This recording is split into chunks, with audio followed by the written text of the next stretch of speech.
नमस्कार, मी डॉक्टर प्रियंका शेडमाके मडावी, स्त्रीरोगतज्ञ and fetal medicine specialist, Shri Swami Samarth mother and child clinic and diagnostic centre, Gadchiroli. तर माझ्या ओपीडीमध्ये येणाऱ्या मोस्ट ऑफ प्रेग्नंट महिलांचा एकच प्रश्न असतो की मॅडम, जे ड्रायफ्रुट्स असतात ते गरम असतात का? आमच्याकडचे जे वडीलधारे व्यक्ती आहे ते म्हणतात की ड्रायफ्रुट्स गरम आहे तर घ्यायचे नसतात सुरुवातीच्या पिरियडमध्ये. तर हा एक ॲक्च्युली चुकीचं कन्सेप्ट आहे.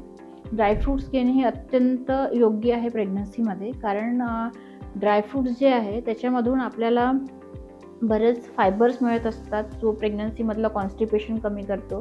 ड्रायफ्रुट्समधून आपल्याला आयर्न मिळते, कॅल्शियम मिळते, त्याच्यानंतर काही असे प्रॉपर ओमेगा ॲसिड्स असतात त्याच्यामध्ये, जे असे इम्पॉर्टंट घटक असतात, जे जे घटक आपल्या बाळाच्या मेंदूच्या वाढीसाठी महत्त्वाचे असतात, त्याच्यानंतर त्याच्या बोन डेव्हलपमेंटसाठी महत्त्वाचे असतात.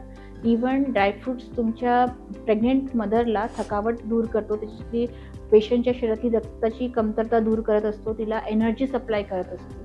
तर ड्रायफ्रुट्स घेणे हे खूपच महत्त्वाचं आहे. तसंच ड्रायफ्रुट्स तुम्ही कशाही पद्धतीने खाऊ शकता.